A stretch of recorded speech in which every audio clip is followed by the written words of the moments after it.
प्रीती, आवाज इंडिया मराठीमध्ये आपल्या सर्वांचं स्वागत आहे. तर नजर टाकूया आजच्या महत्त्वाच्या घडामोडींवर.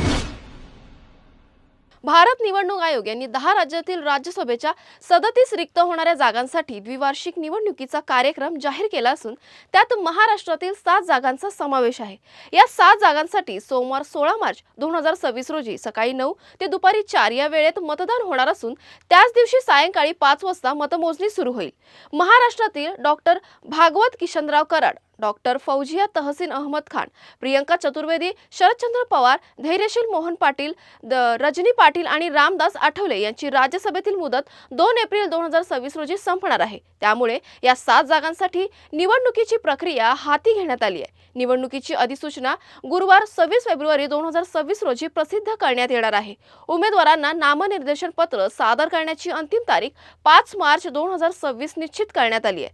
6 मार्च रोजी नामनिर्देशन पत्रांची छाननी होईल, तर उमेदवारी अर्ज मागे घेण्याची अंतिम मुदत 9 मार्च 2026 आहे. महाराष्ट्रातून राज्यसभेसाठी सर्वाधिक 7 जागांसाठी निवडणूक होत असल्याने ही लढत राजकीयदृष्ट्या अत्यंत महत्त्वाची मानली जाते.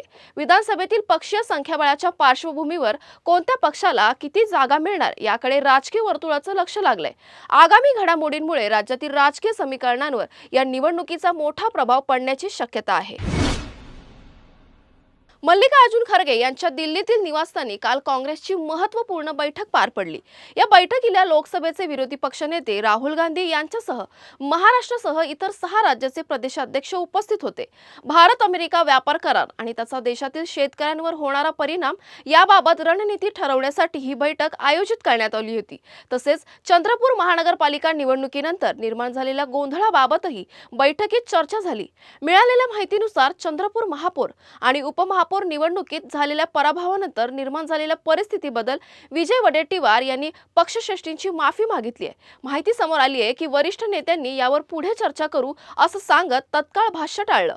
चंद्रपूरमधील या घडामोडींची दखल काँग्रेसच्या वरिष्ठ नेतृत्वाने घेतली असून पुढील काळात संघटनात्मक पातळीवर बदल आणि रणनीती आखण्याची शक्यता व्यक्त केली जाते. इंदापूर तालुक्यातील भिगवण येथील अपहरण प्रकरणातील तरुणी मध्यरात्री 1:30 वाजता बारामती पोलीस ठाण्यात हजर झाली. संबंधित तरुणासह ती भिगवण पोलीस ठाण्यात देखील पोहोचली होती. त्यानंतर पोलिसांनी तरुणाला वेगळ्या ठिकाणी चौकशीसाठी नेलं. तरुणीची आई बारामती पोलीस ठाण्यात आली होती, पण मुलगी आईसोबत जाण्यास तयार नव्हती. पोलिसांनी रात्री 12:30 वाजता तरुणीला न्यायालयात हजर केलं. न्यायालयात जबाब नोंदवल्यानंतर तिचं वैद्यकीय परीक्षण करून सुधारगृहात पाठवण्यात आलं. मुलगा आणि मुलगी भिगवणमधून बाहेर पडून श्रीगोंदा, अहिल्यानगर, शिक्रापूर, पुणे, सासवड मार्गे महाबळेश्वर येथे गेले होते. महाबळेश्वरवरून परत येत मध्यरात्री बारामती पोलीस ठाण्यात हजेरी लावली. संदीप गेल यांनी सांगितलं की गुन्हा नोंदवण्यात आला असून मुलीच्या आई व भावाचं म्हणणं ऐकून घेऊन चौकशी सुरू आहे. तरुणीने न्यायालयासमोर आणि घरच्यांसमोर आपली बाजू मांडली आहे. संबंधित तरुणीने प्रतिज्ञापत्रात म्हटलंय की तिचे आणि तरुणाचे प्रेम असून ती स्वतःच्या इच्छेने त्याच्यासोबत पळून गेली आहे. दुसऱ्या मुलाशी लग्नास विरोध असल्याचंही तिने नमूद केलं. मिरचीपूड फेकल्याचा गुन्हा खोटा असल्याचं तिने सांगितलंय. तरुणाबाबत चौकशी करून पुढील निर्णय घेतला जाणार आहे. मध्य रेल्वेकडून रविवारी मुंबई विभागात मेगा ब्लॉक घेण्यात येणार असून प्रवाशांनी घराबाहेर पडताना लोकलचे वेळापत्रक तपासूनच प्रवास करण्याचं आवाहन करण्यात आलंय. मेगा ब्लॉकमुळे लोकल गाड्यांच्या वेळेत बदल होणार असून काही गाड्या उशिराने धावणार आहेत, तर काही फेऱ्या रद्द राहणार. त्यामुळे प्रवासात अतिरिक्त गर्दी होण्याची शक्यता आहे.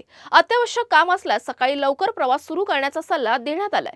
छत्रपती शिवाजी महाराज टर्मिनस येथून सकाळी 10:04 ते दुपारी 3:09 या वेळेत सुटणाऱ्या डाऊन धीम्या मार्गावरील लोकल गाड्या मुलुंड ठाणे दरम्यान डाऊन जलद मार्गावर वळवण्यात येतील. तसंच कल्याण येथून सकाळी 10:36 ते दुपारी 3:24 दरम्यान सुटणाऱ्या अप धीम्या लोकल गाड्या ठाणे मुलुंड दरम्यान अप जलद मार्गावर वळवण्यात येतील. याशिवाय छत्रपती शिवाजी महाराज टर्मिनस मुंबईहून सकाळी 11 ते सायंकाळी 5 या वेळेत सुटणाऱ्या आणि येणाऱ्या सर्व अप व डाऊन धीम्या लोकल गाड्या नियोजित वेळेपेक्षा सुमारे 10 मिनिटं उशिराने गंतव्य स्थानकावर पोहोचतील.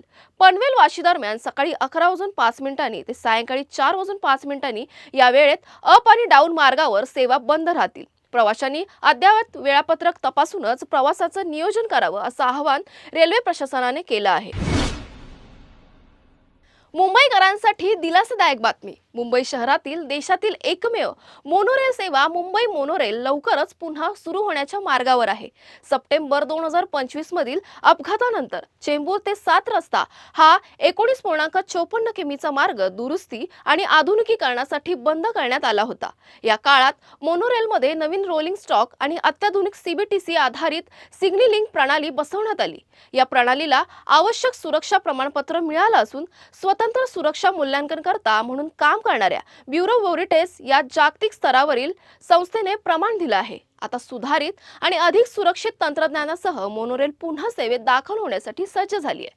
अंतिम टप्प्यात संपूर्ण कॉरिडॉरची तपासणी होणार असून त्यासाठी सेवानिवृत्त मेट्रो रेल्वे सुरक्षा आयुक्तांची नियुक्ती केली जाणार आहे. अंतिम मंजुरी मिळाल्यानंतर महाराष्ट्र दिनाच्या मुहूर्तावर मोनोरेल पुन्हा प्रवाशांच्या सेवेत दाखल होण्याची शक्यता व्यक्त केली जात आहे. Supreme Court of the United स्टेट्सने माजी राष्ट्राध्यक्ष डोनाल्ड ट्रम्प यांना मोठा धक्का देत त्यांच्या काही जागतिक टॅरिफ निर्णयांना अवैध ठरवलंय. 6-3 अशा बहुमताने दिलेल्या या निर्णयात न्यायालयाने स्पष्ट केलंय की शांततेच्या काळात टॅरिफ लावण्याचा घटनात्मक अधिकार राष्ट्राध्यक्षांकडे नसून तो अमेरिकन काँग्रेसकडे आहे. न्यायालयाने नमूद केलं की ट्रम्प यांनी 1977 मधील international emergency economic power act या कायद्याचा वापर करून राष्ट्रीय आपत्कालीन स्थितीचा आधार घेत विविध देशांवर व्यापक टॅरिफ लादलं. मात्र हा कायदा राष्ट्राध्यक्षांना अमर्यादित स्वरूपात टॅरिफ लावण्याचा अधिकार देत नाही असं न्यायालयाने स्पष्ट केलं. मुख्य न्यायमूर्ती जॉन रॉबर्ट्स यांनी बहुमताचा निर्णय लिहिताना म्हटलंय की अशा मोठ्या आर्थिक निर्णयांसाठी काँग्रेसची स्पष्ट परवानगी आवश्यक आहे. त्यामुळे ट्रम्प यांच्या दुसऱ्या कार्यकाळातील आर्थिक धोरणाला हा मोठा धक्का मानला जातोय. या निर्णयामुळे अनेक देशांवर लादलेले काही टॅरिफ रद्द होण्याची शक्यता आहे. तसेच अमेरिकन आयातदारांनी भरलेले अब्जावधी डॉलर्स परत मिळण्याची शक्यता निर्माण झाली आहे. दरम्यान ट्रम्प यांनी सर्वोच्च न्यायालयाचा हा निर्णय अपमानास्पद असल्याची प्रतिक्रिया देत पर्यायी योजना तयार असल्याचे संकेत दिले आहेत. ICC T20 वर्ल्ड कपच्या सुपर 8 फेरीची सुरुवात आजपासून सुरू होतीये. या फेरीत सर्वोत्तम कामगिरी करणारे 8 संघांपैकी 4 संघ उपांत्य फेरीत पोहोचतील तर उर्वरित 4 संघ सुपर 8 फेरीमध्ये स्पर्धेतून बाहेर होतील. त्यामुळे 8 मधील प्रत्येक सामना संघासाठी अत्यंत महत्त्वाचा ठरणार आहे. सुपर 8 मधील पहिला सामना न्यूझीलंड विरुद्ध पाकिस्तान असेल. हा सामना आर प्रेमदासा स्टेडियम कोलंबो श्रीलंका येथे होईल. दोन्ही संघ उपांत्य फेरीत पोहोचण्यासाठी महत्त्वाच्या बिंदूसाठी जोरदार लढत देणार आहेत, ज्यामुळे हा सामना चाहत्यांसाठी रोमांचक ठरणार आहे. धुळे जिल्ह्यातील शेतकरी शासनाच्या हमीभावावर मका विक्रीसाठी नोंदणी करूनही मका खरेदी न केल्याने शेतकरी संतप्त झालेत. शेतकऱ्यांनी ट्रॅक्टरवरून 40 क्विंटल मका जिल्हाधिकारी कार्यालयाच्या आवारात नेण्याचा प्रयत्न केला असता पोलिसांनी अडवलं. शासनाने देऊर येथील मोहन महाले आणि विजय देवरे यांची मका खरेदीसाठी 28 नोव्हेंबर रोजी नोंदणी केली होती. शासनाचे मका खरेदीचे प्रारंभिक उद्दिष्ट 1800 क्विंटल होते. नंतर 3800 क्विंटल करावं असं उद्दिष्ट ठेवण्यात आलं. मात्र शेतकऱ्यांची नोंदणी सुमारे 50,000 क्विंटल असूनही शासनाकडून मका खरेदी झाली नाही, ज्यामुळे शेतकऱ्यांना मोठं आर्थिक नुकसान झालं. बाजारात मक्याचे भाव 125 ते 150 रुपये प्रति क्विंटल आहेत. त्यामुळे शेतकऱ्यांची मोठ्या प्रमाणात लूट होतीये. शेतकऱ्यांनी शासनावर उद्दिष्ट पूर्ण करून जास्तीत जास्त मका खरेदी करण्याचा दबाव टाकला असून त्यात अन्यथा तीव्र आंदोलन छेडण्याचा इशाराही दिला आहे. तुर्तास वेळ झाली, इथेच थांबण्याची. नवीन बातम्या बघण्यासाठी पाहत राहा आवाज इंडिया मराठी, शोध सत्याचा.